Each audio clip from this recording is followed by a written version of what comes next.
Where do I begin? Hello there, everybody. Sabanai2, aka Nightmare, and welcome back to Irae Amantes Amentes. I really can't even come up with the proper words to describe what the hell happened last time, besides me doing a 3-hour, which resulted in me having to lay down because my head was throbbing, and I could not mentally prepare or handle the amount of epicness and scale of what the fuck I just witnessed. Not only is Reinhard reminded, oh, right, I have to kill my best friend, that's why. It's Reinhard versus Mercurius. Where the fuck is Ren? Mercurius is God. Oh, for the love of... Also, a bit of a fun fact. The language that was being spoken, besides it, I think it was supposed to be Latin. However, with the text, it's supposed to be like a dead language of the previous God's world, I think, or something like that. Or it's an incredibly old, forgotten language. I apologize. Honestly, the past few days, my mind has been kind of absolutely just racked with constantly going back and re-witnessing all of that again. Yes, that technically means I rewatched myself. I'm sorry. I had to go back and rewatch just Reinhard versus Mercurius. That was too goddamn good. And seeing the whole legion, except for Shrotospine, because we know that Shrotospine is the real god of the world. That's the reason why he wasn't in there, clearly. But, oh my god, that was so good. More importantly, though, where the fuck is Ren? Well, obviously, I guess right here. When I came to, I found myself in a very peculiar place. Hmm? Oh. Okay. I found myself surrounded by a field of flowers. It must have been sent... I must have been sent here after they decided I had no more business in the singularity. The place felt oddly real and surreal at the same time, as if a single careless touch could make the whole thing fall apart. But above all... ねえ、藤井君。あれでよかったの？ああ、実際、ああするしかなかった。Reinhard and Mercurius still fought inside the singularity, and this flower garden, a part of Gladsheim, seemed like an unfinished painting on a forgotten canvas. The reason it appeared so frail must have been because its master had been at the threshold of exhaustion. The two were equal in power, much like I'd expected. They would wear each other down to the utmost limit, like what happened with me and Shiro. After all, it was he who led me here, so obviously everything would end the way he predicted. まあ、この手で決着つけられなかったのは悔しいけど、しょうがない。Go back in the past and pick the other option, obviously. そんな顔しないで。やれることやったんだから、胸張りましょうよ。うん、そうだね。While having the obsidian tables split and massacre each other was our plan all along, the main reason we had to retreat from the singularity was to stop my dreadful world from completely emanating. Otherwise, I would have probably had to die to cancel it. I couldn't do that. After all, I promised I'd spend the rest of my days with her. No point in winning if I died in the process, so I guess this is the only choice we had left. 先輩には感謝してる。俺一人じゃどうやってもここまで持っていけなかったよ。私だって同じだよ。藤井君がいなかったら、そもそもあの場所まで行けなかった。I know I'm nearing the end right now, but it's very similar to how I felt with Umineko, and I don't want this to stop. This was the best way to kill two birds with one stone. I felt bitter about having to rely on outside forces to do the dirty work for us, but putting aside my personal feelings, this really was the most effective way to deal with the situation. 別に全部一人で片付けられるヒーローなんかじゃないから、俺。悪い癖はいい加減に直さないとね。何でもかんでも俺がって突っ走れば解決するなら、誰とも手を取り合えなくなる。それがあいつらだ。ぶっ飛びすぎて世界なんか作るほどだし、俺はそんな座に興味ない。うん。うん。本当に。今の藤井君の方が、よっぽど私から見ればヒーローっぽいよ。Aw.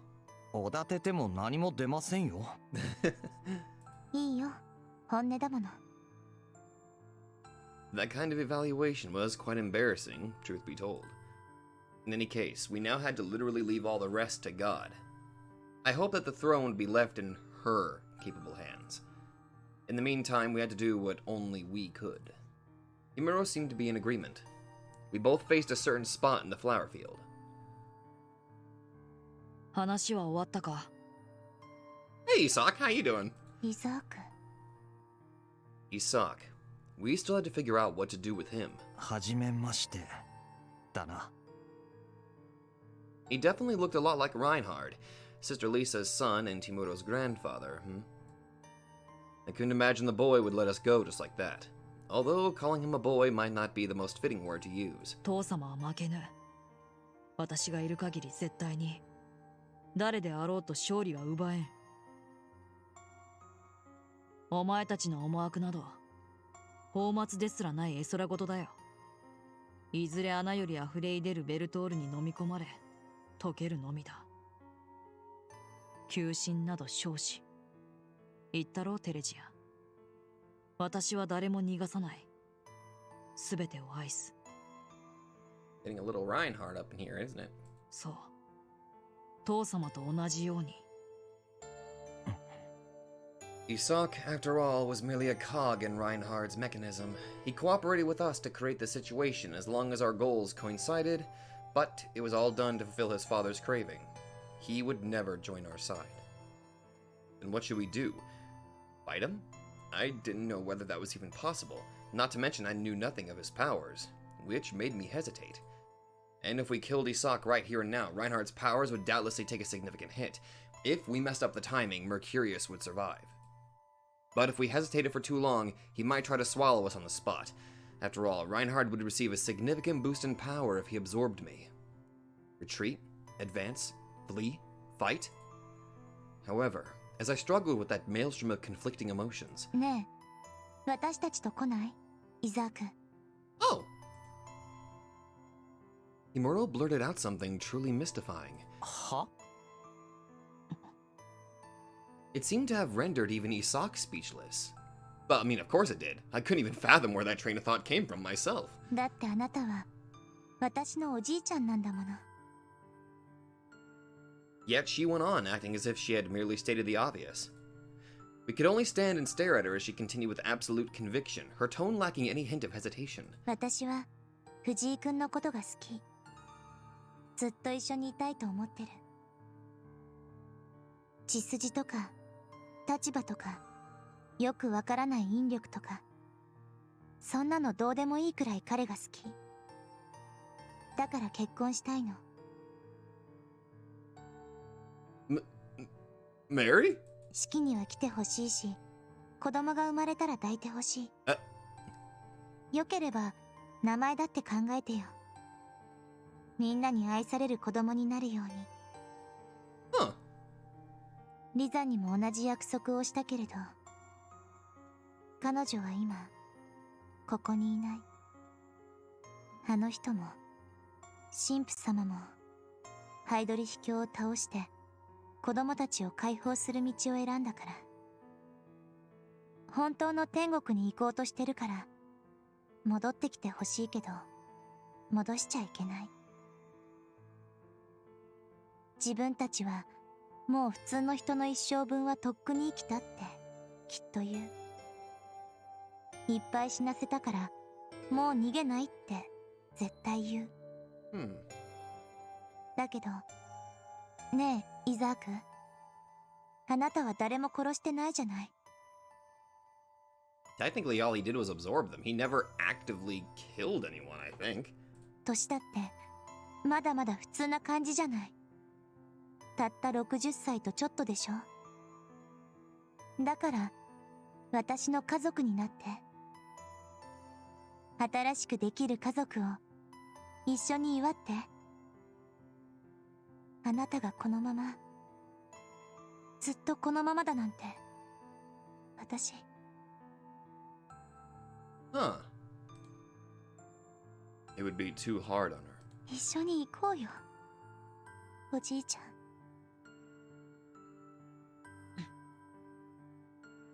Faced by her tearful appeal, Isak froze in place. He merely closed his eyes, answering the girl in his unchangingly flat tone. 何を言っているのか理解不能だ。やはりお前の頭は劣悪だな、テレジア。本当に黄金の血を継いでいるのか、疑わしくなるほどに。一言、くだらん。それしか言えん。でもクラフトの大体、お前もそう思うだろう。この娘の頭には他者の都合というものがそっくり抜け落ちているらしい。Technically my name is Ren. What did Himuro and I suddenly sense in that moment? Unless our ears are playing tricks on us, there seemed to be a slight hint of gentleness in his voice. ああ、前言を撤回しよう。やはりお前は我々の血筋だよ、テレジア。他者など知らぬ。己の意のままにしか振る舞わぬ。口に出すのは決定事項で、反発があろうとねじ伏せる。まったく面倒な娘に見込まれたものだな。覚悟した方がいい。逃げられんぞ。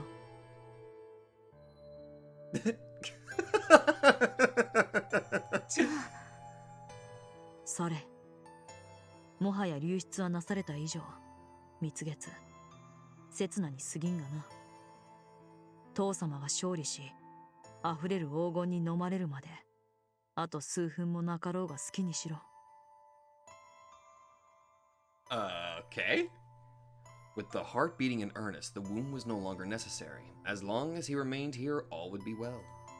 He exhaled a silent breath. この場で俺たちを見逃すって。Huh. そうだ。しかし勘違いはするなよ。ここでお前を飲み込むために力を割けば、父様を窮地に追いやりかねん。うまくやれば必勝を決定づけるのだろうが、あまりにも博打が過ぎる。賢い者の選択ではない。Isak does make a fair point, and if my thoughts are correct, Ren wants to time it to where Reinhard and Mercurius basically kill each other around the same time. So... それに言ったろ。黄金は負けん。私はそれを信じている。今さらお前たちごときどうなろうと知らんよ。邪魔をする気がないのなら座して死を待てばいい。では。He turned around to leave, but before he could, Himuro called out to his back, momentarily stopping him. 待って、ダメなの？本当に来てくれないの？くどい。The answer came in a cold, machine-like voice. In that moment, however, Isak was... これも何度となく言ったろ。私はすべてを愛している。ゆえに。His impregnable mask-like face relaxed. Oh! 無論、お前を愛しているよ。その道に幸あれ、テレジア。Who knew a simple smile could easily change the image of a picture like this, you know? It seemed almost impossible to perceive, yet what happened next was definitely not a mere figment of our imaginations. ヨハンも母様も、私は憎んでなどいない。愛している。家族なのだからな。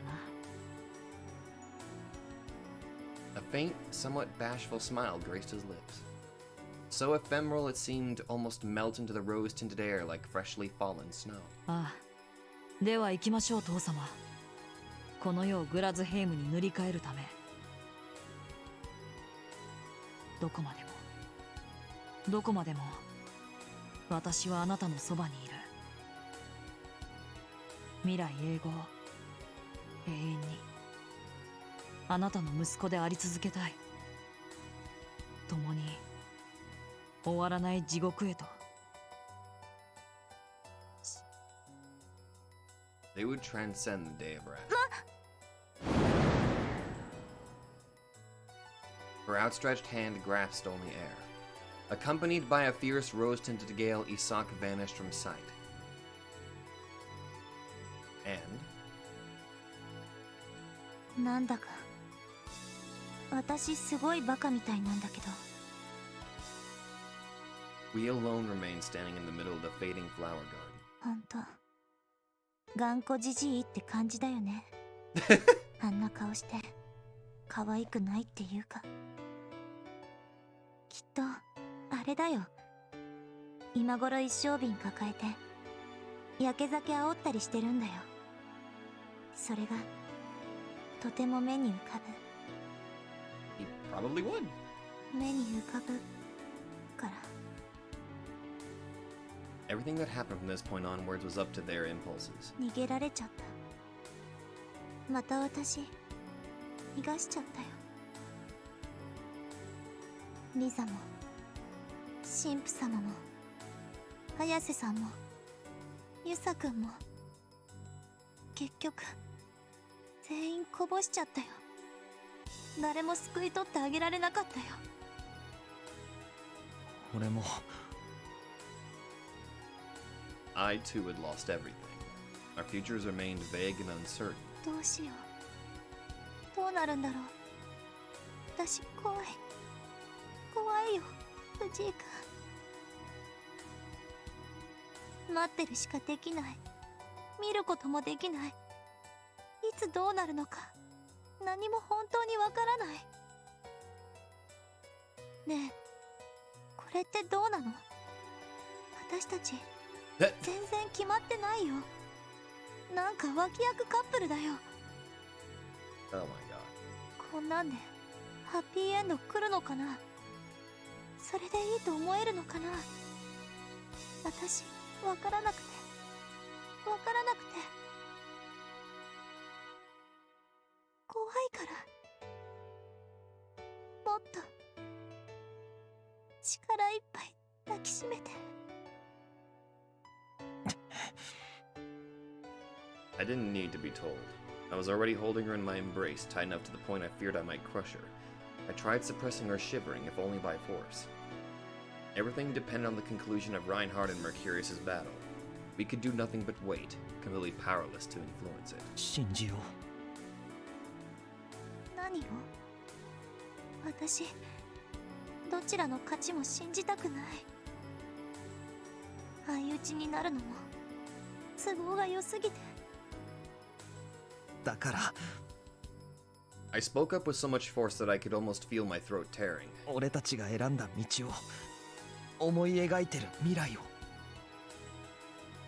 さっき言ってたろ。結婚するんじゃないのかよ。 She declared it as a fact without even asking for my opinion. If she was so certain about that, then why feel so uncertain and hesitant about the future now? 口だけかよ、先輩。イザーク笑わせるためだけにギャグ言ったんじゃないだろうな。違うけど。でもさ。ほんと結構くどいよな、先輩は。 I held her even tighter. もっと明るいことを考えよう。例えば熊本行って地獄巡りして。地獄巡りは大分だよ。あれそうだっけ。絶対わざと間違ってるよね。くどいのは藤井君の方だよ。 Can we disagree that you're both stubborn? Well, I couldn't come up with another way to make her laugh. I wasn't born a comedian, and this thing hardly even counted as a joke. But that didn't really matter now. とにかく熊本旅行のことでも考えよう。今度はトリップじゃなくてちゃんと温泉入って阿蘇山見て。浴衣姿の先輩とかすごい見たい。エッチだね。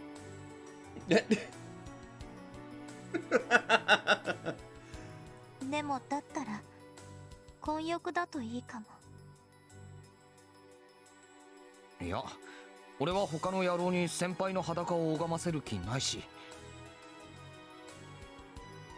じゃあ水着つけるよ。それだと俺が嬉しくないし。面倒な子だね。 Apparently. She finally made a smile, though it only lasted only a moment. 前の時邪魔者はいらないとか言っちゃったけど、今すごく後悔してるよ。みんなで一緒に行きたかった。その罪悪感が消えないの。それは分かってる分かってるけど、しょうがないじゃない。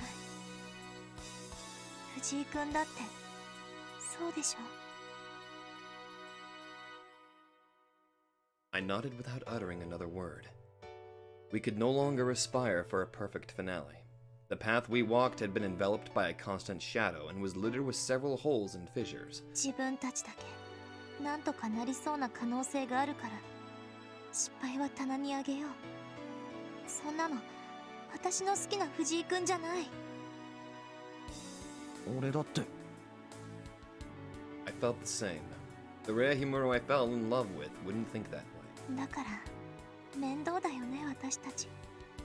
幸せになれないかもしれないよ。イザークにはああ言われたけど。ねえ藤井君、それでも幸せにしてくれるって。 Rather than words, I answered her with actions.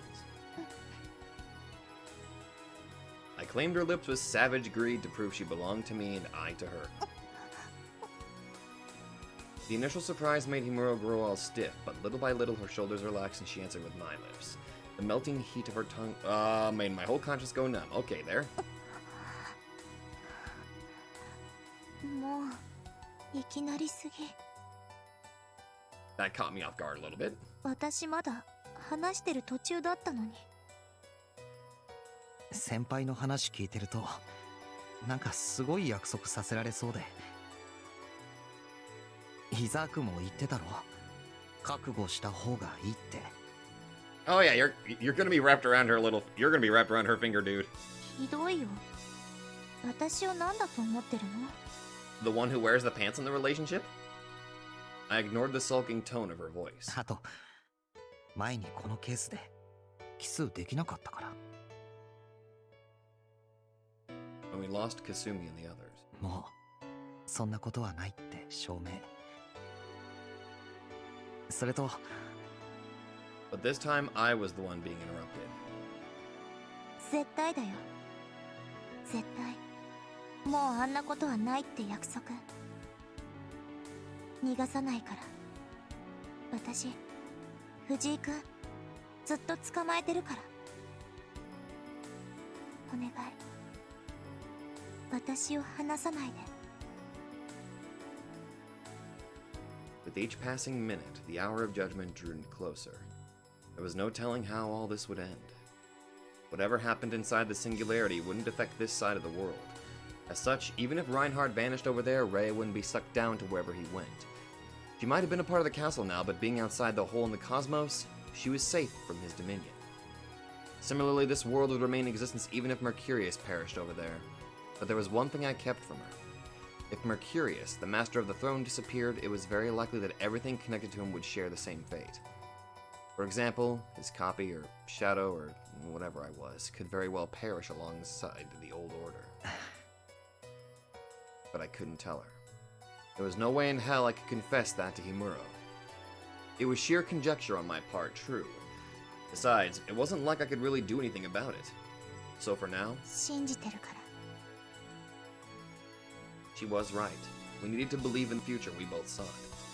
And in her, who was still out there.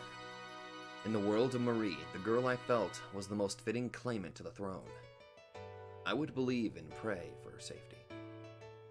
Well, hell, from her route's ending, that was the best possible world. For how long had he sought this outcome? How many eternities had he passed before arriving here? How many times did he fight, love, and die? At the aftermath of multiplying eternity by an infinite number, he still sought to attain the same conclusion as every other time. Whoa! He could see the pieces of the omnipotent throne drift about him. He made a weary smile, surrounded by the lights of countless twinkling stars. やはりこうなってしまったか。 He would reaffirm his own ineptitude each time he reached this point. He had long since lost count of how many times he felt this. 違うのだよ、ハイドリヒ。私とお前が争ったところで基地は破蓮。ここが私の、これが私の回帰点だ。何もなせず、なそうとせず、己が自滅の因子と食い合い、消える。それが気に食わぬと言ってまた同じことを繰り返す。何度やっても懲りんものだ。予感はあったのだがな。Which came first, the chicken or the egg? What a silly riddle. Which moment in time marked the true birth of foreknowledge? Even this place denied him the answer, and so he would repeat it all. He would repeat it all till the day he found it. I had a stroke there! At one point, he realized that he knew everything. Was it in his mother's womb that he found there was nothing new or surprising in the world? And so he struggled for an eternity. What was this? What kind of phenomena was tormenting him? Why could he not die? He had enough time. He might never have been exactly normal, but after thousands of years, even a dog could attain transcendence. The gold itself had once told him that one could go around the world once or twice if they only never stopped moving. He attained knowledge of all things in the cosmos. He figured out the existence of the throne and the nature of the phenomenon tormenting him. Apparently at one point, he was the one to utter the phrase, "Let there be light." He had no recollection of presenting Moses or anyone else with the Ten Commandments, but he was certainly an entity of that caliber. バカバカしい。 It was beyond ridiculous. Not even children entertained fantasies of such a preposterously grandiose scale. A thought worthy of a megalomaniac whose madness and ignorance have been multiplied 1,000,000,000 times over. Yet the moment he came up with this theory, he realized one other thing. When did this body of mine disappear?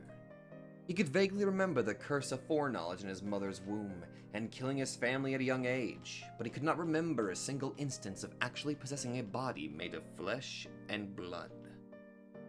Then was he ever really born to begin with?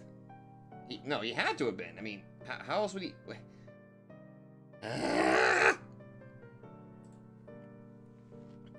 When did his life as a shade begin? When did others become unable to perceive his true form? He was but a proxy, while the real him remained at the center of the throne, wishing in zealous madness for a certain something. And so he created his proxy to gather information for him. Once he realized that truth, he became a mere shade. After understanding he was never strictly human, he also realized he could move more freely without being constrained by the limits of a body. There were countless things he had to try at that point. Oh, that's right. Sorry. I remember now. 10,000 years passed. Then another 10,000 before they reached the present day, yet nothing truly changed. He believed his craving to be a means to escape from foreknowledge. Naturally, he realized the contradiction contained within that very train of thought. He lamented the accursed phenomena to no end. It had persisted as the law governing the world that his own original self had once unleashed upon the universe. In short, he simply grew tired of it all. He had long since lost count of the years, and in his mortal days he must have possessed a vulgar and nigh boundless thirst for knowledge. He wished to know everything, and ultimately emanated a world in which all was known to him. That was most likely what transpired. Where it all began mattered little. He was foolish beyond measure, a hapless clown eternally tormented by his own wish. He believed it to be his mission to perish alongside his foolish world, to put this farce to an end once and for all. A colossal lack of prudence, a misconception to surpass all others, and every single time, only upon arriving here would he finally see the truth. The universe itself must have laughed at his misery. なぜなら今が私の流出の起点なのだ。 Unsatisfied with the outcome, he craved to repeat it all once more, till that zealous desire was extinguished from his heart. the eternal recurrence would not cease. 諦めることができれば良いのだがな。 Enough. He had grown weary, let it all end. If only he could admit defeat here, he would be able to wither away in peace. もう一度、あと一度だけでも。 He remained foolishly unable to discard that single wish. 口惜しいのだ。次こそはという妄執を切り離せん。 And so, yet another emanation would begin. Now, for the myriadth time, he would return to his mother's womb to avoid this finale, tormented by the poison of foreknowledge all along the way. Time did not exist for the throne. It would not reject the contradiction of him emanating in a world he had already emanated. It truly was the very definition of the chicken or the egg dilemma. The utterly ridiculous position of lamenting foreknowledge, even upon the seat of all creation. His soon to emanate craving would only serve as yet another prison.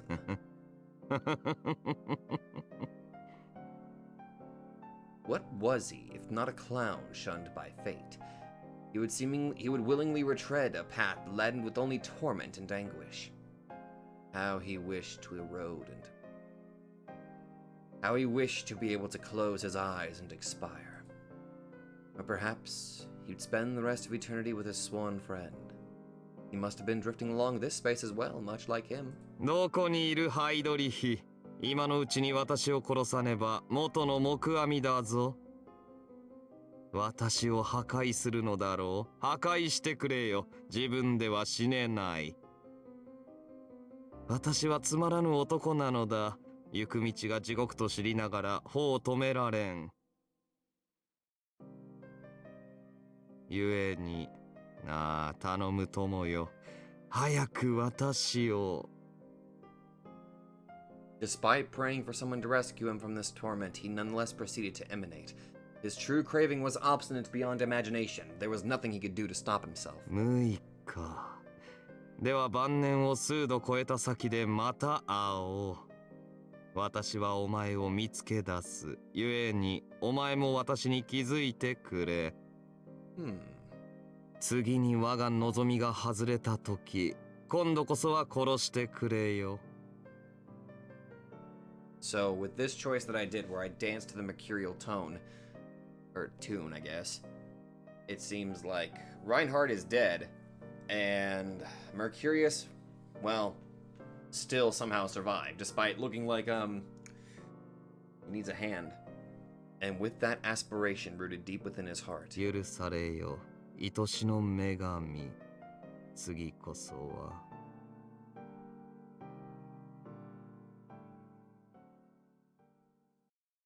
But as his eyelids began to close, そうやって、あなたはまた私たちをもてあそぶの？ he heard the voice of a girl. カリオストロ。Oh! That one word made the emanating man's body retain its shape. He stared at her in speechless awe, failing to comprehend what had just occurred. This aftermath was not known to him. He found himself overwhelmed by surprise, like a naive young boy experiencing a certain feeling for the first time. なに？私が来たらいけなかった？いや、しかし。He had trouble forming words. Anyone who knew him would realize this was no normal occurrence, and in truth, that was precisely the case. 君は自己の世界に帰ったのではないのか。He believed that the girl had returned to her realm of twilight upon being ejected from the singularity.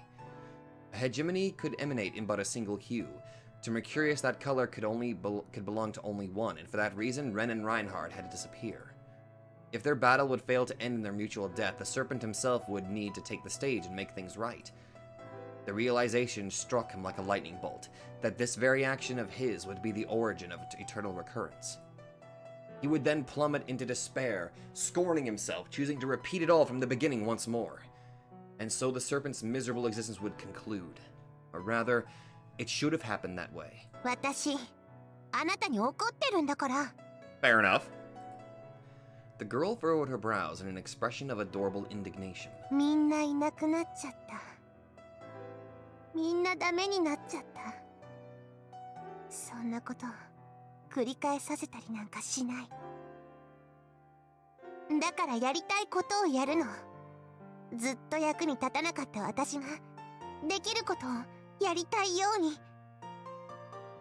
あなたの思い通りになんかさせないんだから。言ったでしょ、怒ってるんだって。私はもう誰も辛い目に遭わせたくない。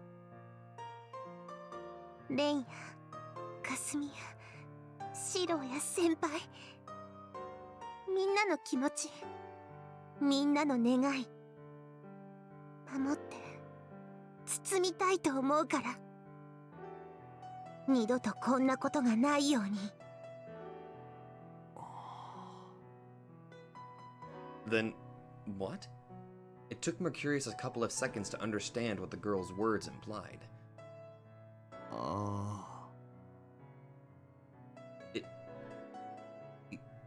I saw... He's actually crying. As he came to, he realized that tears had been flowing down his cheeks. 何？ The one to be assailed by confusion this time around was Marie. She didn't know what to do in front of a crying man. They didn't seem like tears born of bitterness or sorrow, nor pain or suffering. Were they tears of joy? But why? 私、あなたの邪魔をするって言ってるんだよ。She wasn't exactly hoping to plunge him into despair or hear him scream in agony. Angry or not, Marie was incapable of being anywhere near as vindictive. It was in her nature to be kind, and besides, she didn't truly hate the man. He caused a tragedy, but without him, she would have never found herself here. She would never have met Ren and the others. As frustrating as it might have been to admit it, that was the truth of the matter. And that was why she hoped the man would understand her indignation. Her feelings, everyone's feelings, everything he had done. She didn't come here to please him. ああ、わかる。よくわかっているよ、マルグリット。だが、許してくれ。これが私の偽らざる本音だよ。He declared it proudly, like a poet presenting his finest piece, that usual tone of false courtesy slipping back into his voice. He made a smile as if to show he had nothing to regret. 君に抱かれて死にたかった。That was the very finale he hoped to attain through an eternity of repetitions. この時だけを夢見ていた。As such, he could not acknowledge any other conclusion. ありがとう。君の望みは私の望みだ。すべてを託そう。新世界の女神よ。不満もあろうがね。だが、いやおうもあるまい。私を放置すればお望み通り絶望しよう。だがその断末まで永劫回帰が流れ出す。それでは困ろう。Being ridiculed by the sarcasm in Mercurius's eyes and tone, Marie cast her gaze downwards as her shoulders began to tremble, and then she... あなたって本当に smiled at him like a flower in bloom. 最低の人。よく言われる。He truly was beyond all help. Whether he lived or died, whether he succeeded or failed, he would always end up causing trouble for someone else. One could not find a bigger scoundrel in the entire universe. 君と過たず出会うため、ただそれのみを渇望して私は回帰する断りを流れ出させた。一本道ゆえに結末を変えるのは困難を極めたが、何度失敗してもいい。地獄の苦痛に擦り切れても構わない。それでも私はマルグリット、君に出会わない可能性を生み出したくはなかったのだ。出会うことなくすれ違うなど、そんな生は一度たりとも経験したくない。君と出会う、ただそれだけが唯一私の愛した基地。この終わりにたどり着くまで何度でも感じたいと思った刹那の記憶なのだから。He could call him an annoying pest or a creep, but he would not mind. He merely stayed true to his craving. And in mere moments he would attain the end he prayed for. There was hardly a thing to feel embarrassed about at this point. As such, he wished to tell her one more time. あなたに恋をした。The girl remained oblivious to how vigorously that supposedly inner heart of the shadow beat in that moment. あなたにひざまずかせていただきたい。花よ。My goddess. いずれ必ず。He swore to... あなたを解き放ってみせると誓う。He would have no doubts, for he knew she was destined to be the goddess to embrace the new world. この私に終焉をくれ。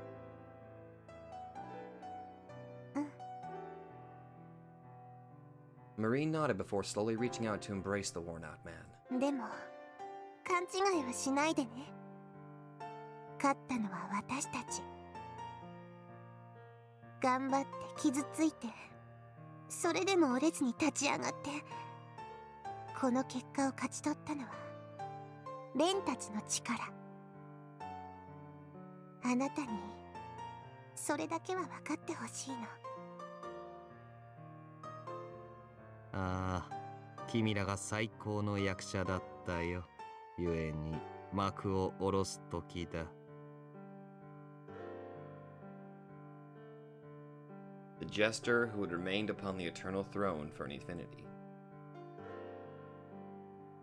アクタエストファブラ。 The play is over. Finally ended his life in the arms of his beloved songstress. He himself had once said it. If one craved for a finale that would bring happiness to everyone, they could not afford to waste time on the naive dreams of the young and fair.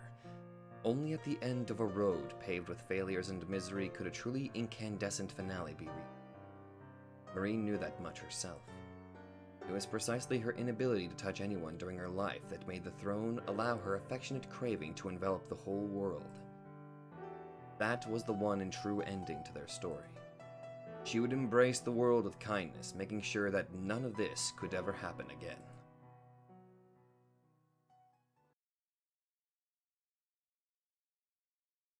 Damn. That was a transient illusion.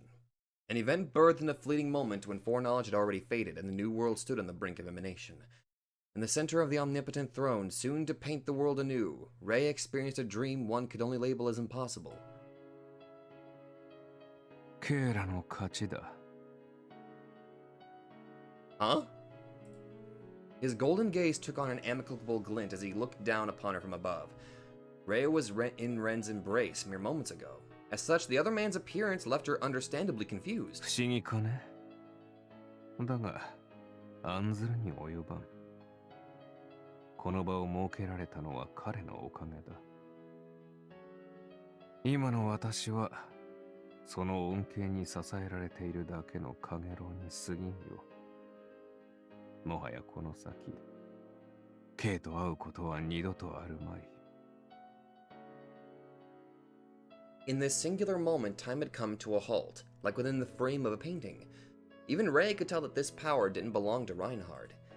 The beast embodied destruction, while the serpent was recurrence. Neither of them would be capable of giving birth to this kind of moment had they attained the throne. 斬新。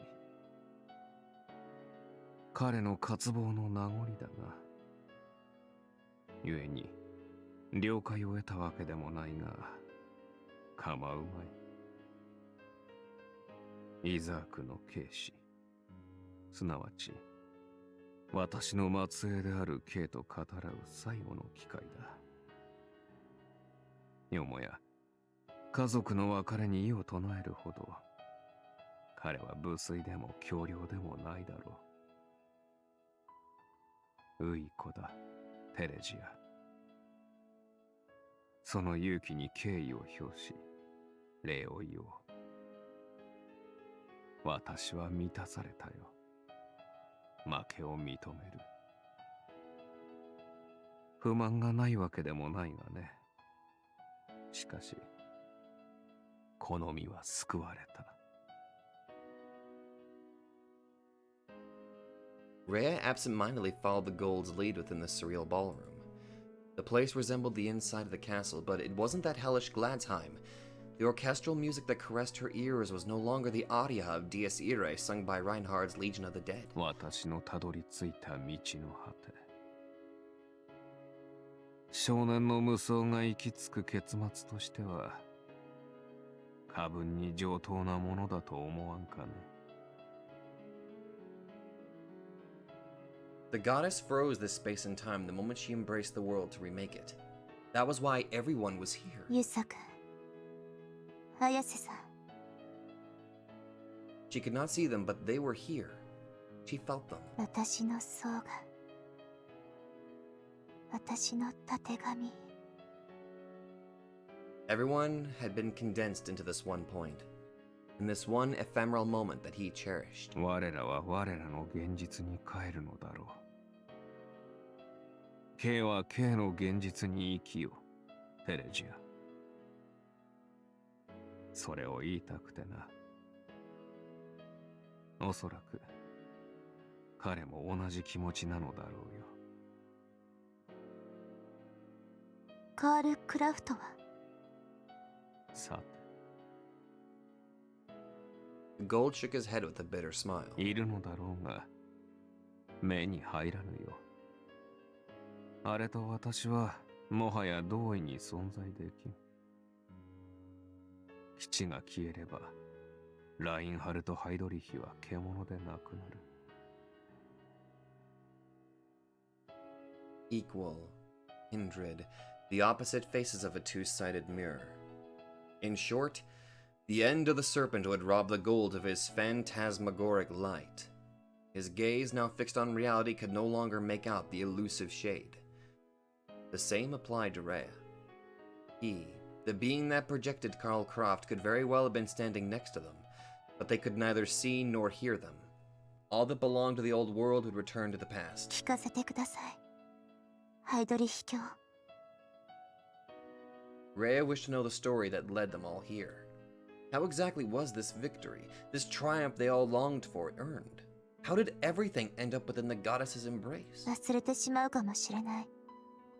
意味がないことかもしれない。だけど、刻みつけておきたいんです。私たちの選択を。あなたの敗北を。教えてください。ああ、構わんよ。He made a serene nod at the statement of his defeat.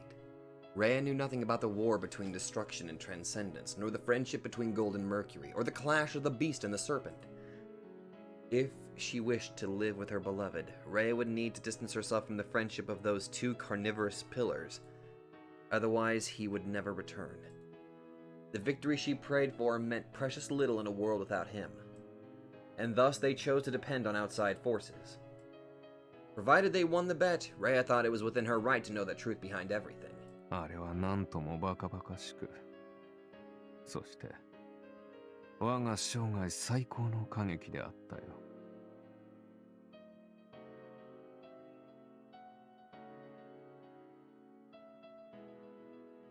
Wait a minute, I know what this tune sounds like. And Reinhard knew very well that the duty of the defeated was to confess. カールは私が知る何より強く、同時に滑稽な男でな。It almost sounds like the opening to Amantes Amentes. And I've heard that tune many times. He began with a hint of felicity in his tone. 私も止めるに止められなかったよ、マルグリット。The serpent spoke of their earlier battle with a smile on his lips. 正直な話、かなり早い段階から嫌な予感はあったのだ。君が彼になり変わり、矢面に立ったあの時からね。私がレンを眠らせて、あの3人と戦った時？そう。どうも主演が舞台から出ていく前兆めいていてね。それは良くない。彼にはぜひ我が友と波動の激突を実現してもらわねばならないだろう。だからつい魔が差してね、介入してしまったよ。主義ではないのに。先輩が神様助けてと言ったから？君が何でもするなどというものだから。Before he knew it, he found himself deviating from his role as a spectator. In retrospect, it appeared that moment was what started it all. 一度踏み越えてしまえば雪崩式でね。以降は悪手の連続だったよ。ああ、彼は何と言ったかな。シロ？彼を動かしたのが致命的だったね。私は己が大体とその自滅因子が食い合う様に見せられた。実に象徴的な出来事だろう。続く展開をこれ以上ないほど暗示している。あとはもはや必然の流れだ。Hooray! Shiro helped! Again! Acta est fabula. The disintegration of a world soaked deep in foreknowledge. 君の言った通りだ、マルグリット。私の負けで勝利したのは君ら。潔く膝を折るしかあるまい。その割に全然悔しそうじゃないのが少し頭にくるんだけどね。納得のいく敗北であれば笑うさ。至極当たり前のことだろう。Marie heaved an exasperated sigh in response to the man's fastidious remark. She had long since given up on trying to do anything about the man's boundless potential for turpitude. He was crying mere moments ago, and now this? At least he acknowledged his defeat. Considering this would likely be their final meeting, Marie wished for them to part ways with smiles. レンに感謝してちょうだいね。ああ。しかし彼は本当に徹底しているね。今この時でさえ姿を見せぬ。意地でも座には関わらぬという意思表示かな。あなたを見たらぶっ飛ばしたくなっちゃうからでしょ？ Probably. さもあろうし、君を信じているからだろうね。He believed in the new world of the goddess more than anyone, and would consequently refuse to manifest in this place. The residue of his craving forming this space was enough to prove his survival. As such, he wished to entrust the leading role to the goddess till the very end. 私が言えた義理でもないだろうが、引きこもるのが好きなことだよ。負け惜しみとしてこれくらいの悪態は叩いてもよかろう。Oh dear. うん。許してあげる。Marie held the same sentiment as the serpent, and thus had nothing to reproach him for. She was happy to receive the young man's absolute trust, but she wasn't entirely delighted about the fact that it existed for the sake of another woman. In any case, he had absolute and unwavering trust in this conclusion. あなたたちが戦えば間違いなく相打ちになる。レンはそれが分かってたんだよ。なぜなら私とカールは相国の関係だ。The Gold claimed they would both perish should the two of them clash. The Legion of the Foreknown world was too huge, containing all mortal souls from the days of creation. Quality aside, even the Gold's armies would have failed to overwhelm it. それを倒せたのは彼があなたに撃たれたがっていたから。しかりだ、テレジア。あの戦いが始まった時点でカールは自戒の衝動に負けていたのだ。自覚があろうがなかろうが我らが対峙するとはそういう状況を指すのだよ。だから彼は倒される。そして自滅ならアボトーシスも引きずられる。私と彼の争いはそういう決着しか生み出さない。笑い話だろう、マルグリット。しかもそうなった後でしか気づけないのだよ、我々は。あなたの渇望がそういう形をしているから。君に出会った日の感動を事前に予見したくなどなかったからね。He would not tolerate the dilapidation of the single piece of foreknowledge he genuinely cherished. And so he continued the dance, leading his goddess with each step. 前もって分かっていたのでは今日がそがれるだけだろう。おかげで幾度となく同じ過ちを繰り返したが後悔などしていないよ。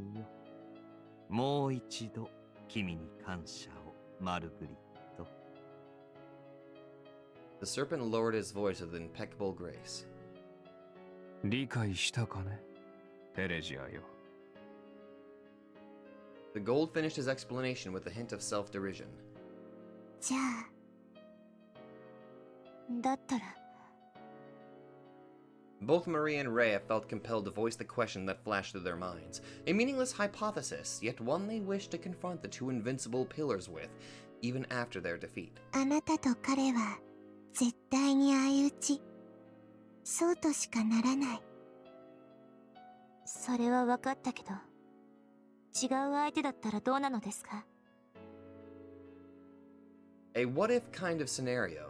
It was not like Marie had any qualms at this conclusion, but she nonetheless wished to solve the riddle their conversation had just birthed in her heart. Rhea wished to know if there could have been an alternate conclusion for the friends they both lost. If the Obsidian Round Table would not have turned it on itself. In other words, レンなら、藤井君なら、 what would have happened if he fought instead? あなたに勝てた？カリオストロ。あなたは勝てましたか？ハイドリヒ教。 Something tells me that this what-if scenario that they're asking is what would happen if I chose the other option. Gold and Mercury fell silent for a moment, both of them faced by the same unexpected question. After a brief moment, they parted their lips at the exact same time. 私は負けんよ。 Their words rang with unfettered conviction, the stereotypical case of a man never wishing to admit his inferiority in front of a woman he cared for. Marie couldn't help but let out a chuckle. 自信満々に言うんですね。Rhea shrugged her shoulders with exasperation. やっぱりあなた、一度ケチョンケチョンにされた方がいいと思うな。それは私に人として生をやり直せという意味かね。勘弁してくれたまえよ。そんなことをされたらまた君に会いたくなってしまうだろう。私のお婿さんは手強いですよ。血筋なんか全然気にしないんだから。イザークに交際を認められたせいで強気かな。少子。私はあれほど甘くないよ。Oh my god. Can you imagine just trying to have to meet Reinhardt's fucking list of things you have to do to prove yourself worthy? Oh my god. If the person in question had heard that, he would have likely have jumped to his feet in indignation. But to Marie, this is no more than a trifling jab at a man who chose another, while Rhea merely wished to boast. And the two pillars answered them with dignity, remaining ever true to themselves. あなたが何を言ったって、私はレンが勝ったと思うよ。藤井君が戦ってたら、今頃あなたはお星様になってたはずです。それはそれは。ぜひ試してみたいな。Their smiles reflected not an iota of ill intent. After all, it was a meaningless hypothesis, one that should never be allowed to attain meaning. The girls refusing to acknowledge this conclusion as reality would be no different from betraying him. Both Marie and Rhea understood that better than anyone. Yet at the same time, they did not believe their supposition to have been incorrect. Naturally, neither Reinhardt nor Mercurius did anything to prove them otherwise. Not to mention their current lack of strength. They had been defeated and would return to the places where they belonged as exiles from the throne. マルグリット。テレジア。 The two pillars, realizing that the end drew nigh, decided on one final question for the two girls, one that pertained to the man whose image had been equally engraved in both of their hearts. あの頑固者、君はどう扱うつもりだね。 K は知らぬだろうが、あれには現実が2つある。 Ren Fuji did exist in reality, but his whole existence depended on his role. He was a phantasm that should never have been, and the crux that constituted his soul came from another reality. 君はあれを現実に返すと言い、それを慈しみ抱きしめることを祈った。ならば私の大体であるザラトゥストラには戻せまい。生きる時代が違うのだ。女神が彼の願いに真摯であるほど、カールの手が入った立場では歪みが生じる。増年金ととは共に歩けん。おそらく会えぬぞ。The two pillars spoke with no hint of malice or mischief in their voices. They conveyed only the solemn truth. 君が彼を愛しているなら、そうした采配もありではないかと私は思う。君の手に入らぬのなら、むざむざ別の女に渡すことなどあるまいよ。女神の嫉妬、独占欲。古今それは英雄たるものを束縛する。可能性として十二分にあり得るのだが、どう思うね、テレジアよ。さあ、答えを私に聞かせてほしい。And to that question, both Marie and Rhea. 信じているから。 There we go.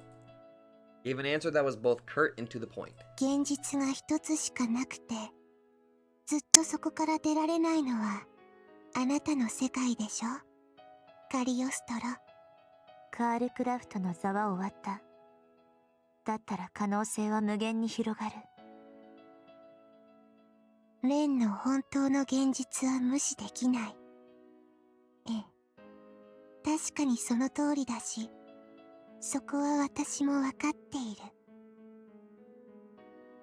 藤井君の現実がいつのものかは知らないけど、それが終わっても先に進める。もう巻き戻ったりしない。私も彼もずっとずっと。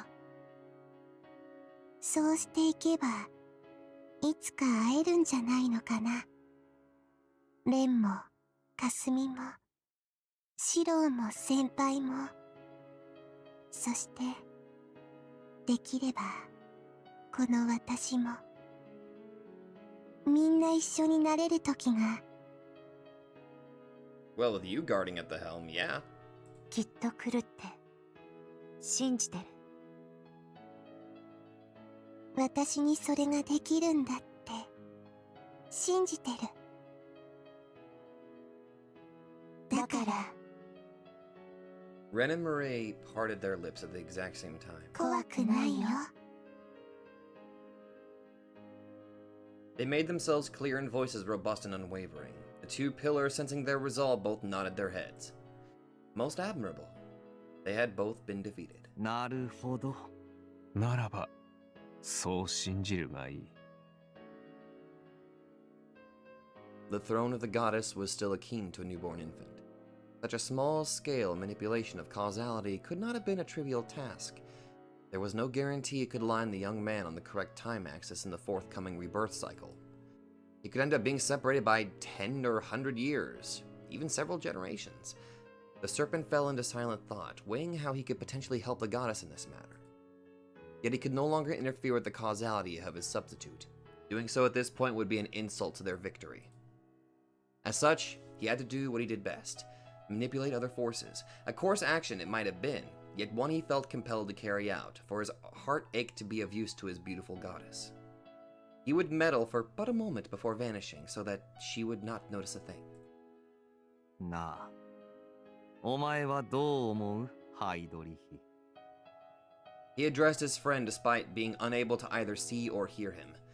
Provided that Reinhardt agreed with his proposition, Mercurius would have preferred for him to do the honors. ああ、異論はないよ、カール。 And because they know each other so goddamn well, he uttered it like a soliloquy, prompting the girl to narrow her eyes in confusion. He too had been thinking along these lines after hearing of the girl's resolve. If it was within his power, he did not mind lending a hand. 何よ言ってるの？なんでもないよ。さまつなことだ。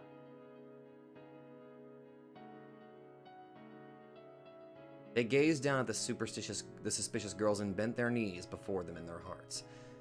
Within the fading ballroom of eternity, the two pillars accepted the end of their ephemeral moment. Damn. And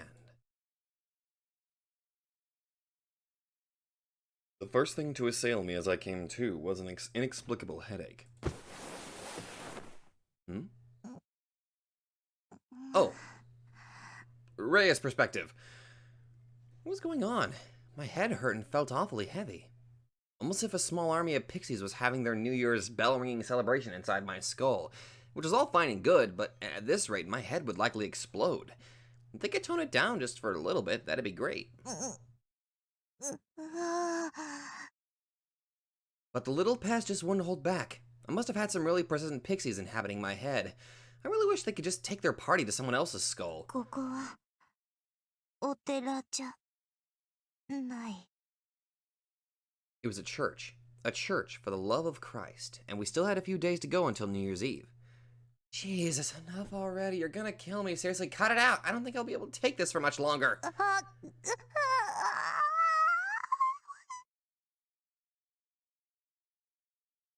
Letting out a wail that would put a ghost from some cheap horror movie to shame, I changed the angle of my head on the pillow.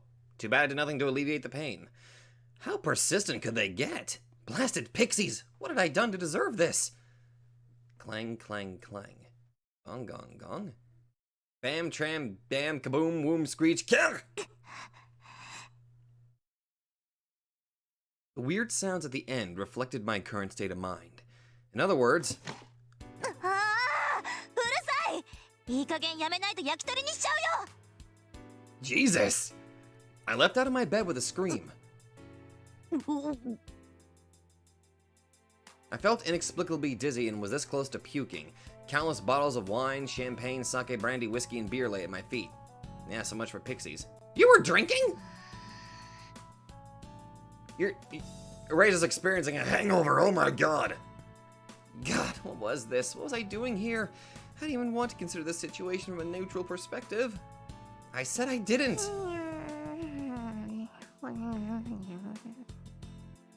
Kazumi?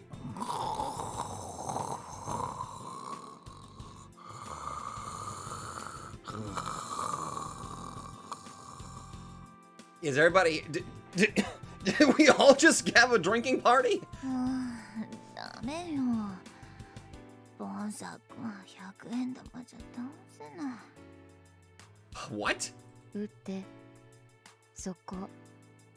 もっと。そう。What? やっぱり10年早いわね。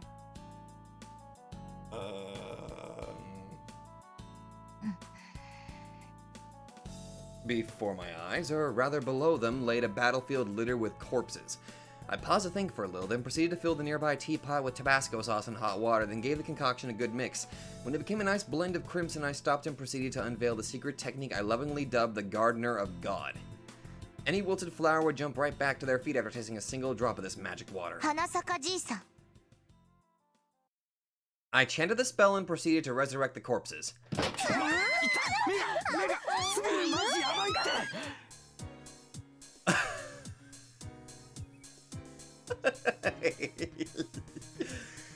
Nice! Everyone had very unique screams. Sakurai probably struck the highest note. It sounded really cute too, and totally not something you'd expect from someone like her. ちょっといきなり何するんですか。 Morning. 私せっかくこれから特大七面鳥にチャレンジするところだったのに。おはす先輩。はい、おはよう。Okay. One of the corpses still seemed to be rolling on the floor in pain, but nobody cared about that one, so he moved on. Sorry, Shiro. どうでもよくねえよ。私何も言ってないけど。目でわかんだよ。なんで俺だけ顔面ピンポイントで攻めんだあんたは。さあ、なんでだろう。君の顔見てたらわけもなくイラッときたから。 Oh my god, I feel bad for you, dude. チンピラかよこの人。あんた何かやったんじゃない？してねえし、されてんの俺だし。先輩、 Technically? 私の髪がなんだかギドギドしてアグレッシブな刺激臭を発してます。 What did you do? タバスコ草。 Alright. 二人にはシャレっ気がないから私からのプレゼント。 You're evil. いらんわ。っていうかさ、みんな潰れてたみたいだし、起こすのはいいけど手加減してよ。頭痛いんだから、ほんと。You're the ones who suddenly had the great idea to have yourself. What the fuck? I'm only assuming that you. Wait a minute. You were in a church, and you had a drinking party. I'm not even surprised. Why does this feel like this is something that this is Shiro's idea? 早起きは三問の徳。意味が全くわかりません。多分ね、自分が一番最初に起きたから、他の奴らはさらに悪い寝覚めを経験するべきだと言ってるんだよ。ただの根性悪いやつじゃないの。そうだ、あんたはその胸と同じくらい情が薄い。 Oh God, dude, don't. じゃあ、ユサ君の大事なところを3倍くらいのサイズにしてあげようと思う。って、いや、そんなヤバいもん持ってにじり寄ってくんな先輩。 Dude, run. 本庄さん、抑えなさい。 Fuck, run. Go through the window. ウィス。あと、そこの怪力コンビも。ねえユサ君、本当に何か恨み買ってるんじゃないの？そう。でも素人だからな。 Oh my God. 早く。はい。 Dude, run. おーい、なんだお前ら、集団知女か？こら、暴れんのバカ。桜井ちゃん、ほら早くちゃんとどうしてん？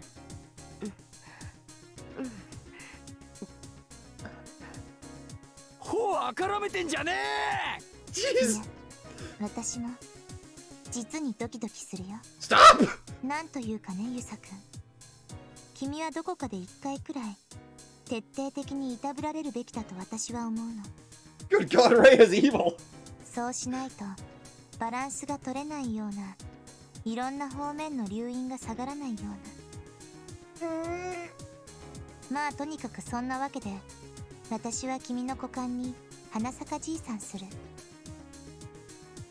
Christ, woman. 何がそんなわけでなんだよ。わけわかんねえ。電波飛ばしすぎだっつうの。母性とチャネリングするのやめてくれよ。花咲じいさんとかふざけんなよ。むしろ使い物になんなくなるだろ。枯れ木になるわボケ。 Holy shit, that was rapid talk. いやでもこれって結構夢のシチュエーションなんじゃないの？ No, this is a nightmare. 美少女4人に囲まれてね。 That are about to torture you. どこに美少女がいるんだ？死ね。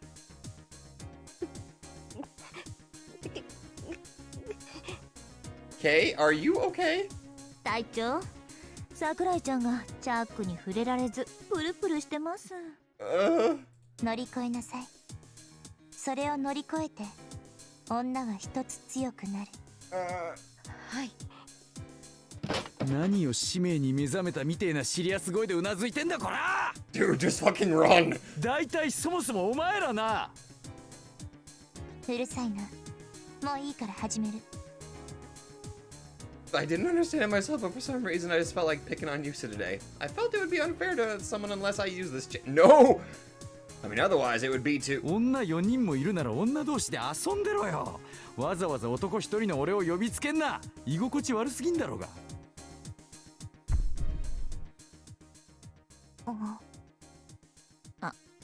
あれどうったの先輩。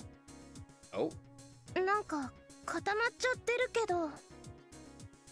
具合悪くなったんですか？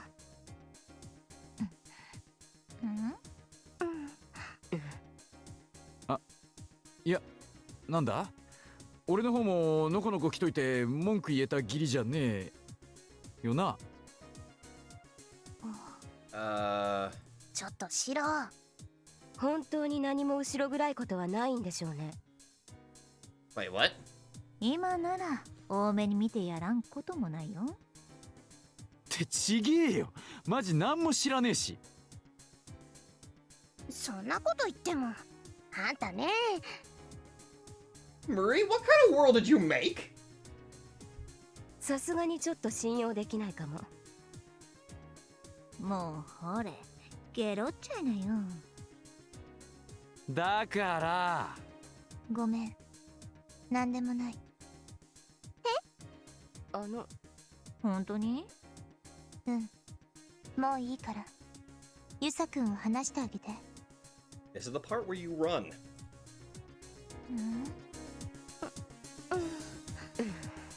なんだよこのいかにも俺が悪いみたいな雰囲気は。 I don't know, I think you're kind of the victim here right now. だからごめん、気にしないで。本当になんでもないから。 Yeah, it was nothing. There was nothing strange about this.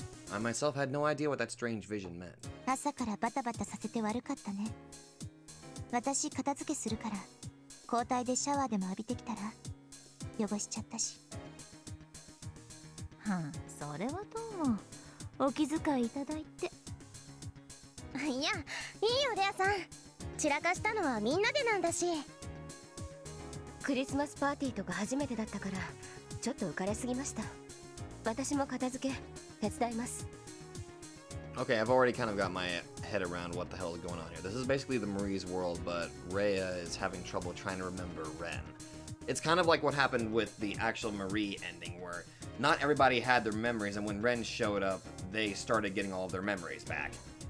I mean, I think the only one that really did have her memories still was Kasumi, I think. それに先輩、確か今日は誕生日だろ。 Okay, that explains why they were drinking. It was not only her birthday, but it was also a Christmas party, and they kind of went all out. まあそうだけどね。 Yesterday was both Christmas Eve and the start of the winter break, so we ended up celebrating both those and my birthday by partying and drinking ourselves unconscious. I can remember that. I swear I could. However, Kasumi, my second cousin who was a year younger than me, her childhood friend Yusa, Honjo, whose family owned a large hospital in town, and Sakurai, my friend with a brother complex. I mean, yeah. Counting me, that was 5 people in total. We had been on good terms from a while back and usually hung out together. In short, this was in no way different from what we usually did. There was nothing strange about it, yet something felt off for some reason, as if someone was missing. ほら、だから片付けはパーッと私たちがやっちゃうから。レアさんは先に準備しててよ。すぐ行くから。そういやひいおばあさんの命日でもあるんだっけ？そう、私にとっても同じだからさ。一緒にお墓参りしに行くの。だったら俺も付き合うぜ。いいだろ別に。よければ私もいいかしら。Break rent. Oh. いいの？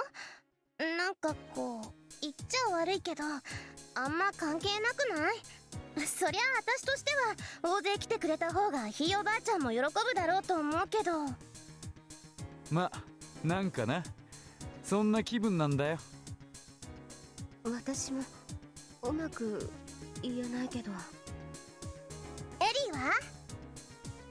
先輩がいいって言うなら私も行きたいけどね。だってどうするレアさん？ I had no reason to refuse. いいよ。 I gave them a brief answer before proceeding to get ready. It really wasn't much of a problem how many people wanted to visit her grave. After all, she slept right there behind the church. It didn't take me more than an hour to take a shower and buy some flowers from a nearby florist. The others were all ready by the time I came back. Today was December 25th, both my birthday and the day she passed away. It was all really strange, to tell the truth. For some reason, both Kasumi and I felt an odd kind of longing in regards to our great-grandma, despite never actually having met her. I wonder what kind of woman she was, how she looked, what her voice sounded like, how she lived her life. We had no pictures of her, and my grandfather also passed away in his 20s. My parents were still alive, but they moved out to live overseas 5 years ago, so I missed my chance to learn much about my great-grandmother. And Kasumi seemed to be in a similar situation. Perhaps we felt strangely attached to her because she was the closest living blood relative to us besides ourselves. All I knew about her was her name and the year she lived through. It was truly the extent of my knowledge, and yet... おはよう、リサ。 Yep. いい天気だね。 I couldn't help but dressing her like a friend. Lisa Brenner, 1915 to 1945. That was all I knew about my great-grandmother. But I'd feel this odd sensation whenever I came here, as if memories I shouldn't possess would flash and disappear in the back of my mind. Her voice, her face, her warmth. My heart told me I knew them, as if chanting a prayer. What did that all mean? Was there something wrong with my head? Yet despite the odd nature of it, I never felt like discarding this feeling. Even if that was but a delusion to escape loneliness, Lisa lived inside me, and that was enough to make it real for me. おばあちゃん、どうか次のテストで英語の神が降りるようにお願いします。いやー、かすみちゃん、神社じゃないんだから。つうか、英語の神は英語でしか喋んねえだろ。I mean... Indeed. Besides, Lisa was German. But, well, everyone had their own ways of commemorating the dead. じゃあ年末ジャンボが当たるようにお願いします。 That sounds a little selfish. なんかますます宗教じみてきたね。そりゃある意味宗教ではあるんだろうけど。じゃあばあさんさ、俺欲しいバイクがあるんだけど、どっかその辺に落ちてねえかな。ちょっとうちのおばあちゃんに無駄な労力使わせようとしないでよね。突っ込むのはそこかよ。ああ、だったら私は新型のグラボが欲しいですのよ。トナカイ飼ってるじいさんがそっちにいたら一丁言っといてくれませんかね。 Oh my god. そうだサンタよ。リアルサンタ絶対知ってるでしょ、おばあちゃん。あのね、あなたたちいい加減にしなさいよ。不謹慎でしょ。 Thank you, Sakurai. No, it's alright. I mean, she is laughing out there. I too had a wish of my own. リザ、実は私もうすぐ卒業なんだけど、困ったことに進学も就職もできそうにないの。ちょっと人生がピンチ。あなたまでそんないい加減な。だからねえ、どうしたらいいと思う？ Each of my days was spent in peace and happiness. I felt myself surrounded by the warmth of others, and yet I felt as if there was something, or rather someone, missing from it. And the void created by their absence was so huge it made even my happiness feel lonely. Was it just my delusion? A groundless fantasy? But whatever it was, that void alone was undeniably real. 結婚するしかないんじゃね？そうだね。それ以外になさそう。 I yearned to meet the man of my dreams. Even if that was but a delusion to escape loneliness, he lived inside me, and that was enough to make him real for me. 私のお婿さんを探して、リサ。 I uttered those words like a prayer.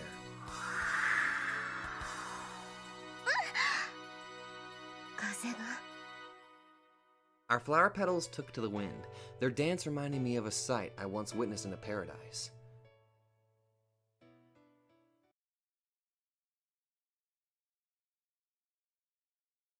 Dies Irae Amantes Amentes.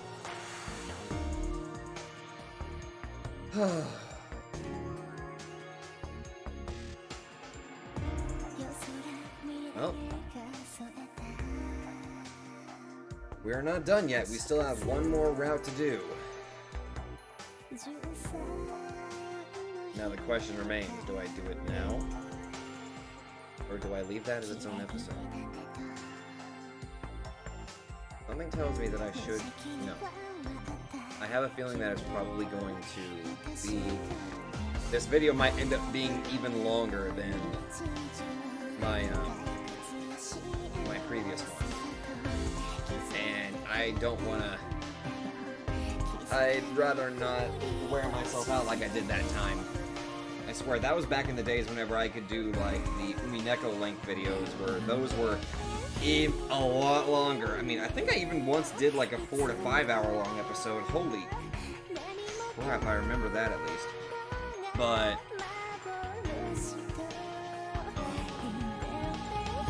I admittedly miss whenever I was able to do that stuff. However, I gotta say, that ending was very... While it was very sweet, I must say that I definitely want to see what the other ending has in store for me. Seeking the truth instead of dancing to the mercurial tone. And I understand why it was specifically this ending I had to witness first. Just because of Rhea and Marie's question to both Mercurius and Reinhard about what would happen if Ren was in on that. That was intentional. I know damn well it was.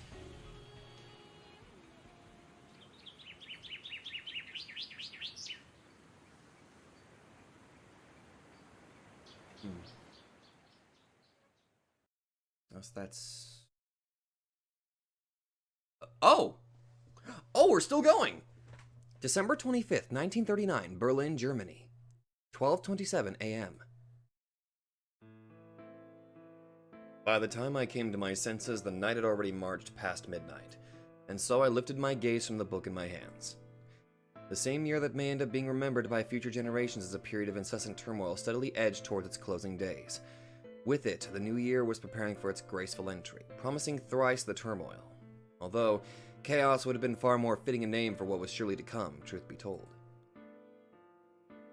4 months had come and gone since the invasion of Poland. 4 months since the United Kingdom and France issued a declaration of war against Germany. Although it would allegedly prove to be the retaliation to humiliation and poverty, we, the young generation, suffered in the aftermath of the previous war. Thought of another grand-scale conflict breaking out nonetheless filled my heart with gloom.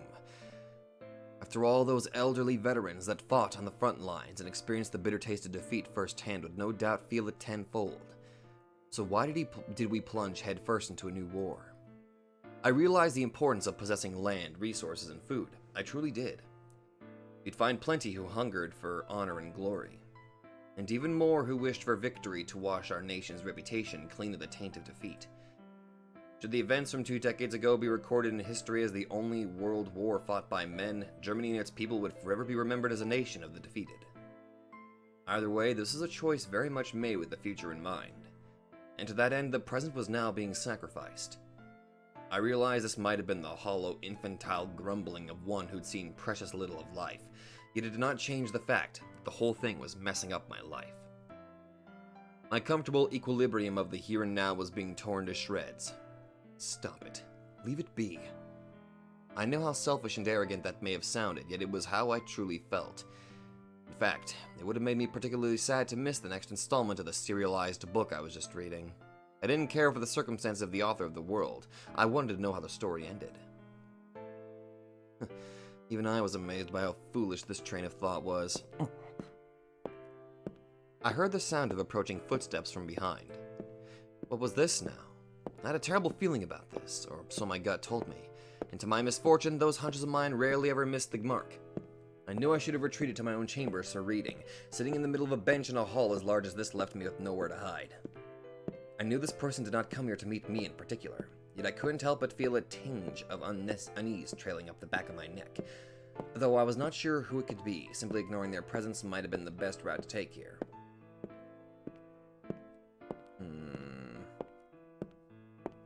Ursalka?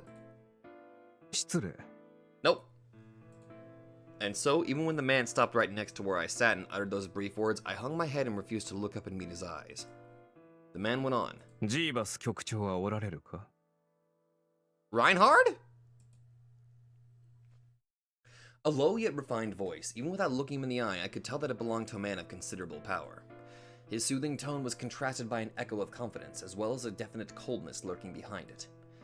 He was a soldier, and although at present I could say the same thing about myself, a lowly grunt like me paled in comparison to a high-ranking official. In other words, he was not the type of man I would have wished to ever associate with. 聞こえなかったかな？局長殿は。ああ、いや、悪いけど今はいないよ。I crudely waved my arm as I gave him an answer. Frankly, I wanted him to be gone as soon as possible. If he ended up introducing himself, decorum would force me to politely oblige him. And that would have just needlessly complicated things. In fact, it would have been better for everyone if I never heard his name. Let him think of me as some boorish whelp who knew not how to speak in front of a commanding officer. That would have made things easier. At any rate, it wasn't like he'd shoot me dead on the spot. そっか。まあ連絡もしていなかったので仕方ないことではあるな。そうね。お帰りならあっちだよ。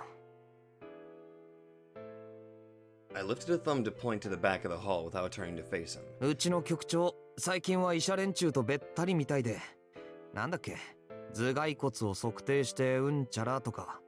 Well, that's moderately concerning about measuring I'm sorry, what? プラトメートル。アーリア人種の測定装置かね。Oh. そうそう。それでストラスブルクの研究員方と会食中って言っても、さすがにもう飯食ってる時間じゃないだろうけど。局長に用があるならそっち行った方が早いよ。And that's the end of our conversation, so goodbye. I meant to drive him away with that masked implication, but the man, oddly enough, refused to move an inch. On the contrary, I could practically feel his gaze piercing my skin, fixating on me from above. I was starting to feel sick. あのさ。うん。局長殿のことはもういい。おらぬなら K に聞こう。顔を上げたまえ。I was really starting to hate that big mouth of mine. 上げたまえ。Unable to deny his pressing tone, I reluctantly raised my head to look him in the eye. No. Ah. I was taken aback. I figured he wouldn't be an ordinary soldier, but his looks alone were enough to leave anyone speechless. This may have sounded odd coming from another man, but I'd never seen anyone so handsome before. He must have been roughly a decade my senior, yet displayed an uncanny balance of youth and mature dignity. Someone with my childlike complexion, an attribute both myself and my peers could attest to, could spend 30 years trying in vain to reach his level. どうしたね？いや。In any event, just maintaining eye contact with him was wearing me down. I wasn't exactly doing all this out of the kindness of my heart, but if he had a question, I'd give him his answer. After that, he'd better be on his way. なんでも。で？ああ。カール・クラフトを知っているかね？ Oh my. カール・クラフト？ His question came so out of the blue that I could do nothing but repeat the name he had uttered. Carl Kraft. If I wasn't mistaken, he was... 近頃、宣伝省に召し抱えられた男でね。ありていに言うと、詐欺師だ。彼の職務は予言というものであり、国家にとって聞こえのいい未来を創作して糧を得る。立場的には同情するが、やっていることは詐欺だろう。それが？おかしいと思わんかね？ I couldn't quite follow his train of thought. Noticing my distress, he flashed a faint bitter smile. わからんのならそれでいい。今のは、九段の詐欺師と面識がなければ、答えられぬ問いだからな。K の質問は別にある。今夜、ここの局員で、教会から何かを受け取りに行った者はおらんかね。教会？ Being at a loss for words, I once again parroted back his. I may have looked a complete fool now, but considering that I genuinely had no idea what he was talking about, there wasn't much I could do about it. 遺産管理局ドイチェス・アーネン・エルベ。ケイラの職務はそうしたものの収集だろ。私の言ったことに心当たりがあるなら答えてほしいと思うのだが。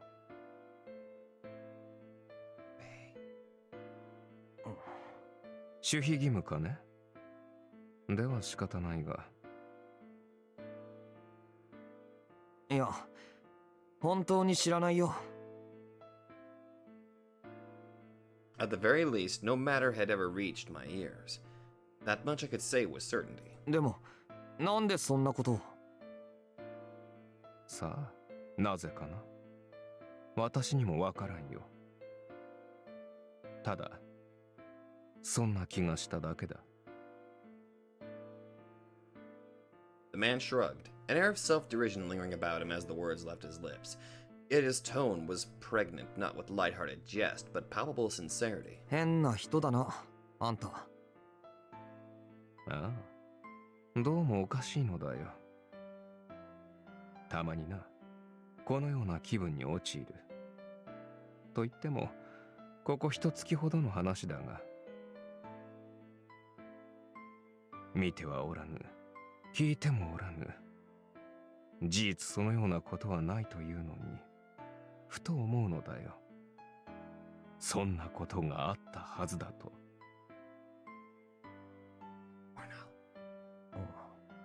あるいは、こんな男ではなかったはずだと。K はこれに共感してくれるだろうか。I couldn't quite find it in myself to say yes. I mean, judging by his description, this must have been the effect of some severe personal delusion of his. Frankly, I was this close to telling him to just go see a doctor. The man shook his head, no doubt having sensed my feelings. 私は正気だよ。そう思っている。いや、そう思いたいがゆえのあがきかな。我ながら、めめしい限りではあるが。じゃあ、What was I going to tell him? He was exactly the sort of man I wanted nothing to do with. In fact, even now, I still desperately wish to avoid any and all unnecessary communication with him, and yet... Something in me drove me to action, a sense of duty, if you will, a feeling that this was something I and I alone could do. There he stood, still strikingly handsome, his locks golden. I looked him in the eye, あんたは正気だよ。 and uttered those words, curtly and with emphasis. 俺たちは現実に生きている。いいこともあれば悪いこともあるし、満たされない夢を抱えて飢えてもいるさ。The transience of the here and now, that fleeting moment I so adored, I would long to make its miracle eternal. A childish notion, true, but one I could not discard. Rather, knowing it was a dream never to be fulfilled, my thirst for it reversed to ever fade, refused to ever fade. And so we lived, ever discontent, haunted by doubts, frail on our feet. だけど、それが人間だろ。 I was content to be such a man. 俺たちは永遠になれない刹那だ。どれだけ憧れて求めても幻想にはなれないんだよ。 In other words, 生に真摯であること。ああ、確かに K の言う通り。空いていればいい。飢えていればよいのだ。生きる場所の何を飲み、何を食らおうと足りぬ。だが、それでよし。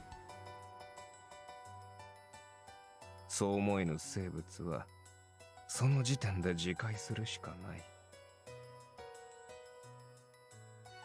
そんな生物は生まれてきたことが過ちなんだ。 we looked each other in the eye, uttering those words without really comprehending who they were aimed at, almost as if to reproach ourselves, claiming that things were fine this way, that this was how it ought to be. And so my next question followed naturally. あんたの名前は？ハイドリヒ。ラインハルト・ハイドリヒだ。I'd be lying if I said the name didn't surprise me. The man I'd suddenly gotten all friendly with was none other than the revered golden beast in the flesh. It would have been small wonder to see him have my head right this instant. 私はそう大した男ではないよ。 Yet he continued on with a smile, insisting sincerely, not out of mere humbleness, that he was no beast but a man. 与えられた地位をなくせば、それこそ市政の一角と変わらんだろう。その程度なのだ。いや、そうでなくてはならない。殴れば倒れ、撃たれれば死ぬ。人はそうであるべきだ。いずれ訪れる死の時まで生き、そして朽ちればいい。ああ、誰かに言ってもらいたかったのだよ。感謝しよう。幻想にはなれぬか。なるほどな。He then turned around and began to make his exit. And so ended our chance encounter. Whatever fate may have had in store for us, I knew we would never meet again. すべてのたれ死ぬ。ならば私も、各のたれ死ねばいい。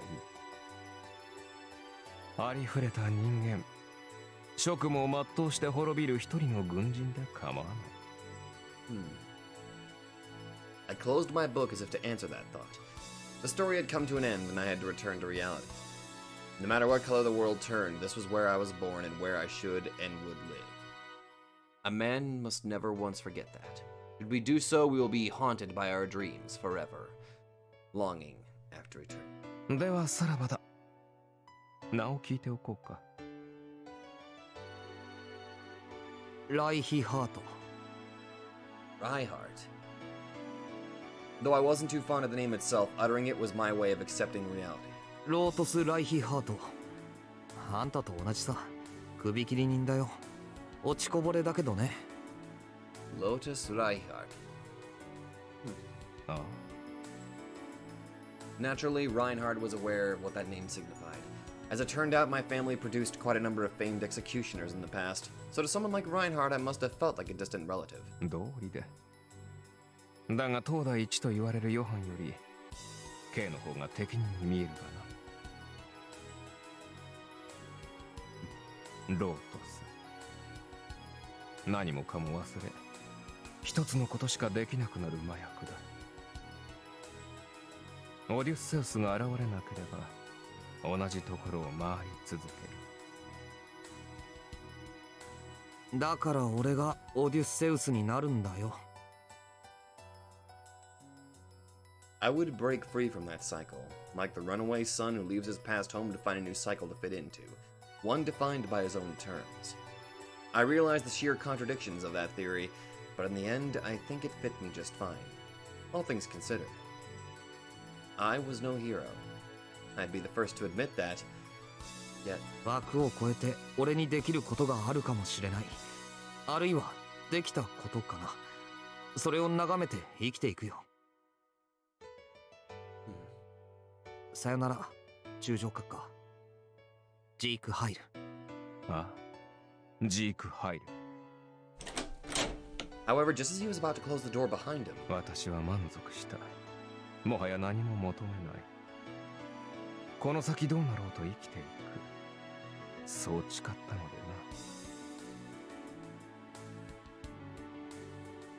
He said something I couldn't quite comprehend. K の未来に幸あらんことを。二つの現実を生きるがいい。私と接触したことで、それを踏破する幻想の残滓くらいは宿ったはずだ。日本へ来たまえ。テレジアがきっと待っているだろう。There we go. I felt something odd once I heard that name. フローへバイナハッテン。これは例だ。勝者への。Well, good on you there, Reinhardt. 女神の抱擁。悪くはなかろう。I most certainly think so. And with that, Reinhardt made his exit.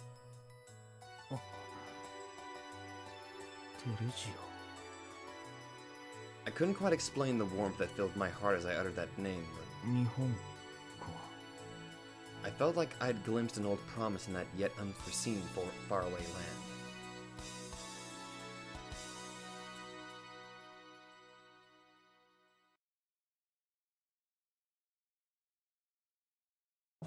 Damn. Oh. Oh man, that actually gets me really hyped to kind of see how the other ending is supposed to play out, though. Oh, I'm definitely excited to see how that turns out. But anyway, I feel like I need to go ahead and start getting my thoughts ready about my, well, I guess my final thoughts about this. But that'll probably be off till probably the actual final episode. And it feels weird having to say that for a novel that we've been with for...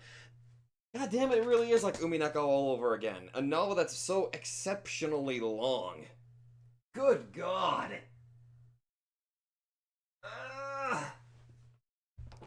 Excuse me for a minute. Let me just enjoy this for a little bit here. Okay. I can't wait. Okay, I'm really curious to kind of see how the other ending actually looks. I don't know if it's true or not, but I think I was told that there's supposed to be like an extra story that's supposed to be unlocked upon completing this, I think.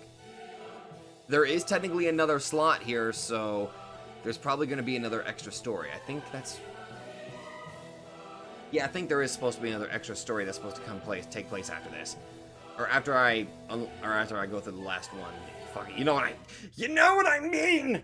Thank you all very much for watching, and I will definitely see all of you in what will probably... Well, it won't be the actual final episode, but the last one of the... I guess the other Himuro ending. That was pretty good. That was actually... And we even got to learn what Ren's real name was.